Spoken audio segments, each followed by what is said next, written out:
Mga natural na bagay na nakikita sa kalangitan tuwing araw. Magandang araw mga bata! Ang layunin sa aralin natin ngayon ay nailalarawan ang mga natural na bagay na nakikita sa kalangitan tuwing araw.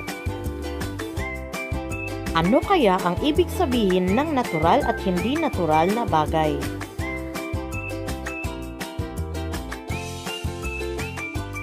Ang natural na bagay ay ang mga nilikha ng Diyos, tulad ng tubig, bundok, puno at mga hayop. Ang hindi natural na bagay ay ang mga nilikha ng tao, tulad ng mga upuan, bayong, lamesa at damit. Tignan ninyong mabuti ang kalangitan. Mga bata, may napapansin ba kayo? Sa kalangitan ay may mga iba't ibang bagay. Sabihin kung ang mga bagay na nakikita nyo ay natural o hindi natural.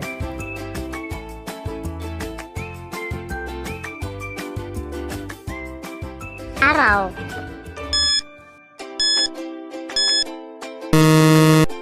Natural. Tama. Eroplano.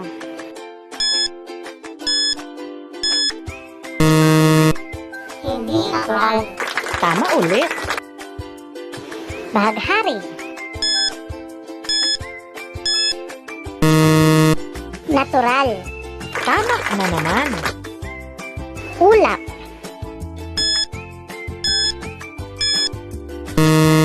Natural. Tumpak. Saranggola. Hindi natural. Magaling! Ngayon naman ay ating ilarawan ang mga natural na bagay na nakikita sa kalangitan tuwing araw. Ito ay ang araw, ulap at baghari. Araw.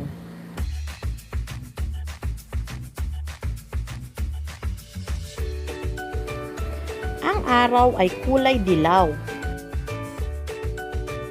Ito ay pinagmumulan ng pangunahing liwanag. Ang liwanag ng araw ay umaabot sa ating mundo sa loob ng 8 minuto. Ang araw ay nagbibigay ng init at enerhiya sa mga halaman, hayop at tao.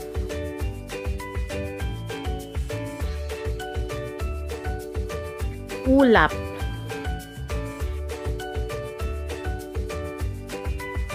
Ang ulap ay parang bulak ang itsura.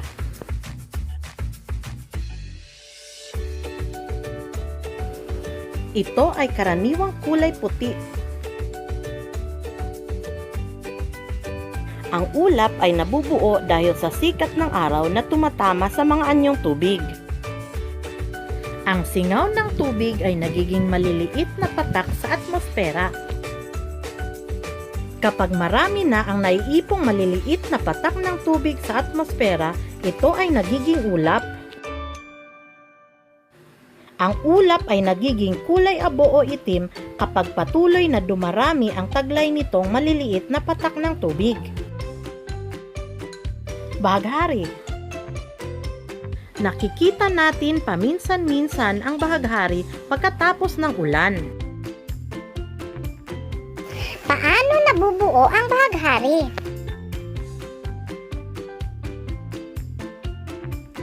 Nabubuo ang bahaghari kapag ang maliliit na patak ng ulan ay nasisinagan ng araw.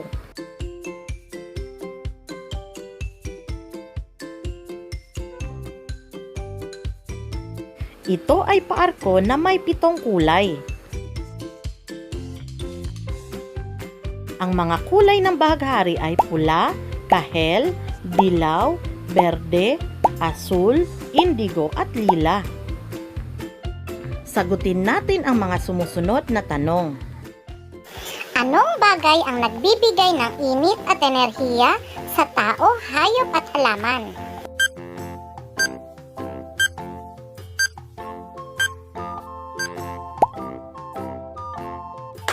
Mahusay! Anong bagay ang paminsan-minsan lang natin nakikita pagkatapos pagkatapos ng ulan.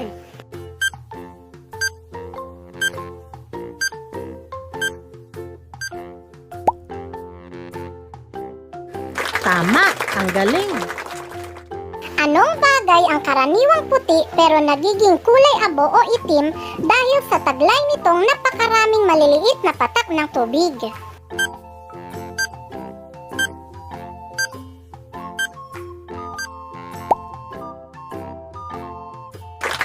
Magaling! Ito ang mga dapat tandaan. Araw,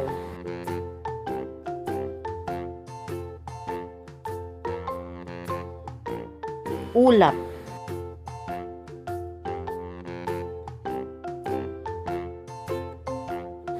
bahaghari,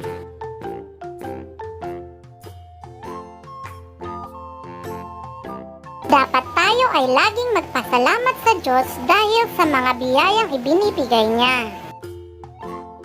Maraming salamat! Sana ay may natutunan kayo sa aralin nating ito. Paalam!